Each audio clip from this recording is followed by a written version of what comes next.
The Steelers willed their way to a win in Atlanta last weekend behind strong defensive play and steady kicking. Today, the Steelers head to the Mile High City for a date with Bo Nix and the Denver Broncos. We have all the latest on the matchup coming up next as you are watching Steelers Kickoff live right here on KDKA TV.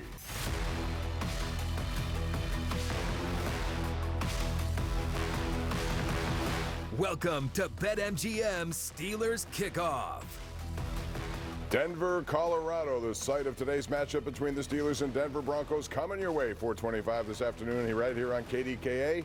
It's a Week 2 game day at Empower Field at Mile High, and you got the best seat in the house right here on KDKA. So, good morning, everyone, and happy game day morning. We're right here live from the KDKA studios. Bob Pompeani, Rich Walsh, and Gerry Dulac join us momentarily from Denver. As always, flanked by the quarterback of the program, Mr. Charlie Batch, who's excited about this one. And Charlie, how important is it for a team to start 1-0 on the road, knowing that schedule gets tougher as the year goes on? And that's the importance right there. And Mike Tomlin has stressed getting off to that fast start, understanding, yes, we have to start on the road, but this team responded, and they responded in a big way, being able to get out of Atlanta and coming back 1-0. Yes, they did. And just like last week, the main topic of conversation over on the South Side this week was who would be the starting quarterback today. Of course, Russell Wilson is still dealing with that lingering calf injury, and head coach Mike Tomlin pretty much said that Justin Fields was in line to start today, and that's what we certainly expect. Fields went through the entire week preparing as QB1, and he's excited about another opportunity after taking full advantage of his start last week in Atlanta.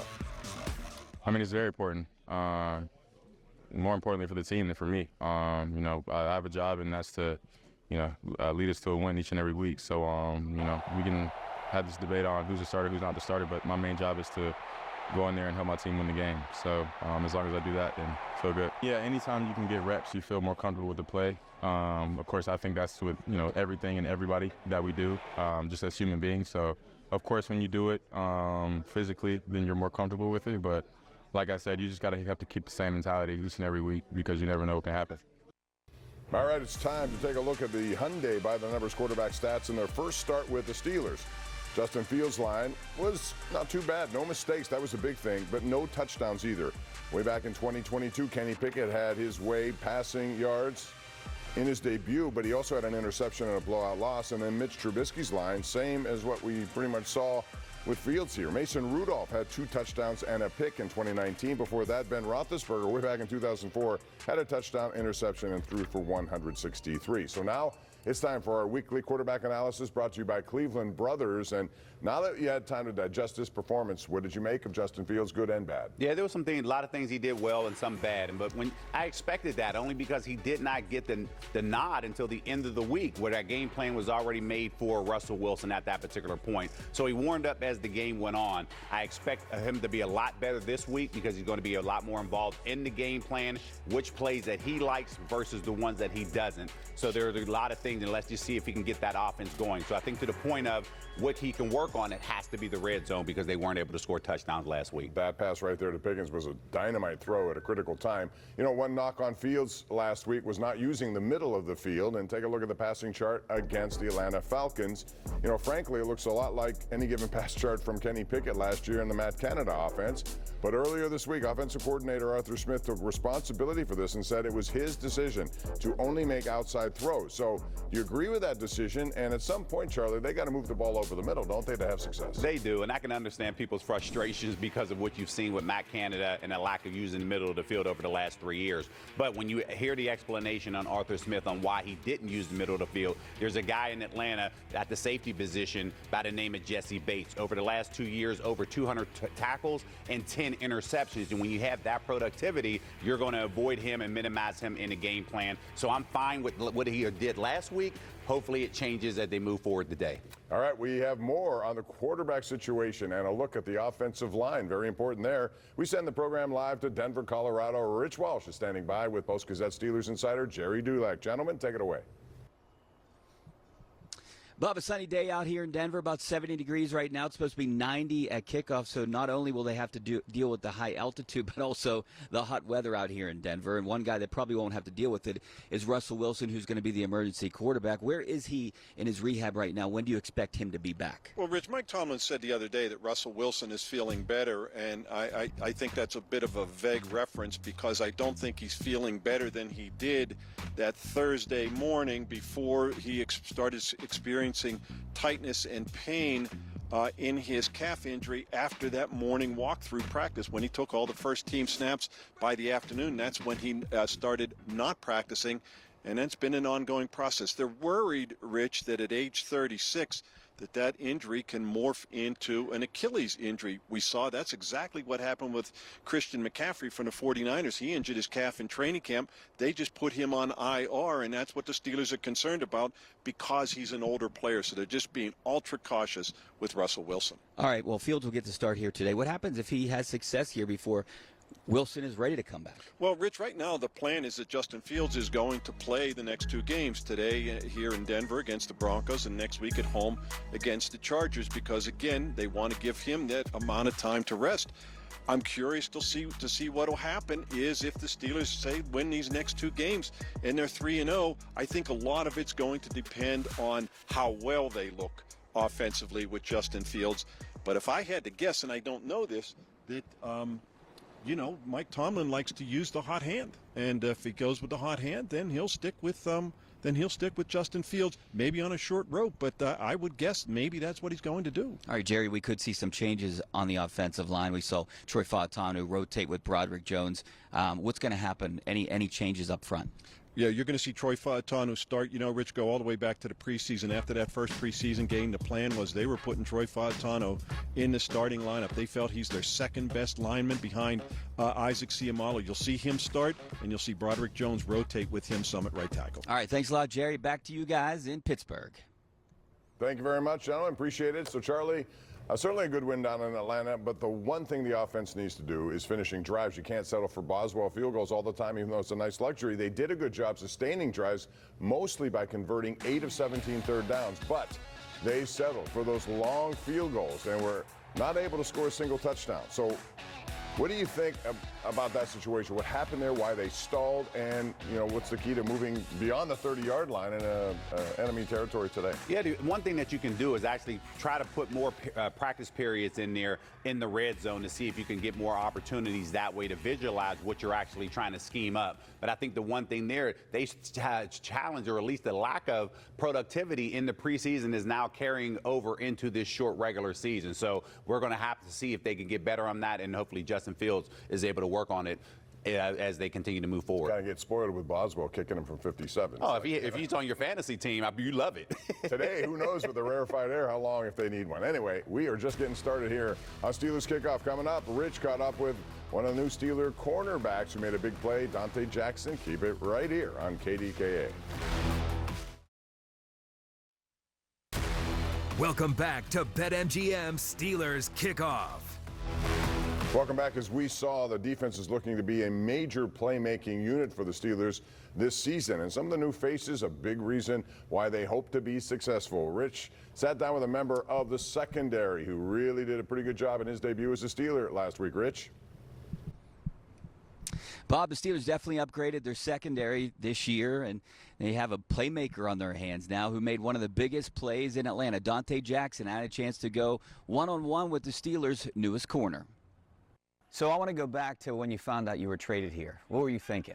I was actually eating dinner with my family, my wife and my kids out in Los Angeles, just enjoying some time away. Home is Charlotte for us, but yeah, we was out eating. Was actually eating in the mall, walking through the mall, and I got the call, and it was just like, it was crazy, man, because nobody likes to get traded, but if you could pick, Pittsburgh would sure be in anybody top list of teams. So just coming in, knowing that I was getting traded here, man, it was a dream come true. Always been a Mike Tomlin fan, always been a Ben Roethlisberger fan, and AB and Troy Polamalu. You can go on for days. So it's just getting the chance to put on these colors was a huge opportunity for me, and I was excited. Do you ever put pressure on yourself? Because, we were hearing the entire offseason, one of the missing pieces is an outside corner, and then they bring you in. No, I don't really put pressure to myself, man, because I understand. I know what I do. I know what I've been doing in this league for a long time. You know, whether people talked about it or not, whether people knew about it or not, I've always put those type of plays on film. I've always been a playmaker. So just getting a chance to go out here and just prove it. That's kind of was the pressure, if any pressure, was just going to get a chance to come out here and prove myself, prove my worth, and go out there and show Pittsburgh fans who have never watched the Carolina Panther game, you know, what I've always done. It's just a great opportunity, man, that I'm blessed to have. So what should Pittsburgh fans expect from you? What kind of player are you? I'm a playmaker, man. I'm a dog, man. Just get used to seeing the ball in my hand. Just get used to seeing me make plays and celebrate with my teammates and just living this opportunity to the fullest, man. I know what I've always brought to the game, and I'm just excited to come out here and bring it to a great defense.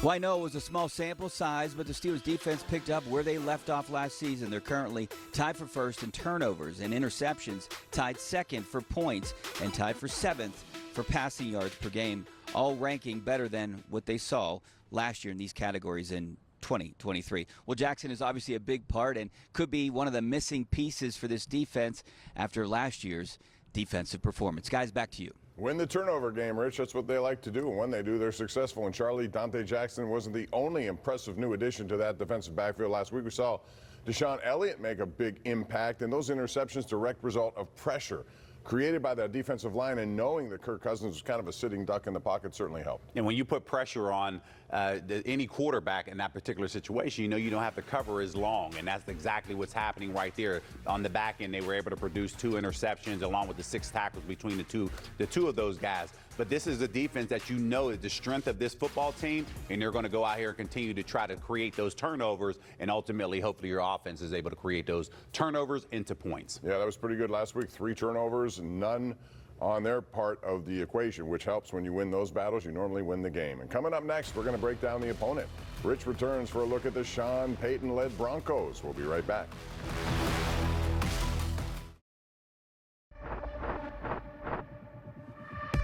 Can the Steelers go to Denver and get to 2-0? We just got to be ready to play 60 minutes. We got to burst open the locker room doors and go to it. And the way their defense looked, yeah, I'm going to go with it. This Steelers team is so deep right now. Fantastic! There's a lot of hype coming in, and they more than lived up to it. Dominate every snap, win every rep, beat the man in front of you. Bows to the crowd. That's a great bow right there. Here's another look at the Mile High City, Denver, Colorado. It's the site of the 425 matchup between the Steelers and Broncos. Again, you got the best seat in the house right here, KDKA. And the Steelers are ready to square off against another rookie quarterback, and they've owned those kind of players over the years. It's also their first meeting against the Sean Payton-led Broncos team. Rich Walsh has more on that opponent and what they've been up to after a loss last week. All right, thanks a lot, Bob. Everyone might be a little disappointed they won't get a chance to see Russell Wilson in his revenge game against the Broncos, but they should feel pretty good about the Steelers' chances against the Broncos today. In 2022, Denver backed up the Brinks truck to bring Russell Wilson to town, and let's just say it wasn't the best investment. Fast forward 2 years, and the Broncos are ushering in a new era at quarterback as rookie Bo Nix takes the reins. Unfortunately for Nix, his debut ride was a bumpy one. Obviously, it became a much more difficult game when we were in these 3rd and long. So I think even for some of the more experienced quarterbacks, we've got to be better on our early downs. He averaged just 3.3 yards per attempt last week versus Seattle, threw 2 interceptions, but he did run well. He scrambled for 35 yards and a touchdown in the Broncos' 6-point loss. Unfortunately for Denver, those 35 yards rushing were a team high as their running backs averaged well under 3 yards a carry. Now, they do have some weapons at wide receiver. The veteran duo of Josh Reynolds and Courtland Sutton can stretch the field, but Sutton caught just 4 of his 12 targets last week. Defensively, the Broncos aren't bad, but they aren't great either. Cornerback Riley Moss led the team in tackles with 12 last week, and Jonathan Cooper did sack Geno Smith twice, but they allowed Kenneth Walker over 100 yards rushing with an average per carry of over 5. One thing the Broncos do have on their side is head coach Sean Payton. He's 3-1 versus Mike Tomlin in his career and has long been known as a terrific game day head coach. So Peyton has had Tomlin's number over the years, but Tomlin has the edge when facing young quarterbacks. Take a look at his record in those games in today's South College game plan. He's 24-6 against rookie QBs in his career, 8-2 over the last 10, and today he'll face another one in Bo Nix. The Broncos have some key injuries up front and outside, including one of their starting wide receivers is out, Devon Vele. Guys? All right, Rich, thank you. And Charlie, as we saw on that graphic there, Mike Tomlin's teams dominated games against rookie quarterbacks. He's a defensive coach, obviously, but normally in these situations, he goes after the quarterback, will he? He does, and that's his strength, defensive-minded. But when you make a rookie quarterback one-dimensional and put him in those third and long situations, you tend to gain the advantage. Look for the Steelers to do that here today. Yeah, it'll be an interesting test on the road at Denver. Time to send this program right now to New York City. James Brown is standing by with a look at what's next on the NFL Today on CBS. JB? Hey, Bob, up next on the NFL Today, we kick off our first doubleheader of the year with a preview of the Raiders and the Ravens. And the guys sit down in the quarterback room to talk all things signal callers. Then, Niners star Trent Williams finds some time to chop it up with our Jonathan Jones. And later, we'll look ahead as your Steelers head to Mile High to take on the Broncos. But first, Coach Cowher's guys, Bob and Charlie, they return when Steelers Kickoff continues right here on KDKA. Steelers Kickoff is presented by Ford. The Ford F-150 is the official truck of the Pittsburgh Steelers and the best-selling truck in Pittsburgh. You know, we talked earlier in this program about just how important the defense was for the Pittsburgh Steelers, but we didn't talk about one specific unit that certainly held their own. Cassidy Wood is in studio with more. That's right, Bob. The Steelers' defense looked great down in Atlanta last week, and the middle linebacking trio of Patrick Queen, Landon Roberts, and Peyton Wilson had a lot to do with that, but don't expect them to rest on their laurels. To be honest with you, man, it's so early in the year. You know, you feel good about it, but you kind of just roll the page. You kind of just continue to do what you're doing in practice, you know, and that's executing. That's continuing to try to get the ball back for the offense. And obviously the little things, you know, doing your job is a big aspect of the game. You know, it makes things a lot easier. And when you're doing your job, you know, it creates opportunity for yourself or your teammates to make big plays.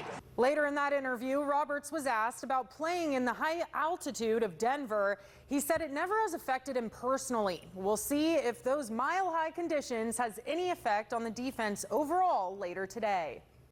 All right, Cassidy, thank you. So Landon Roberts says a high altitude has never affected him while playing in Denver, but the Steelers, you know, have had not that much success there in franchise history, with one big exception when they won that AFC Championship game en route to Super Bowl 40.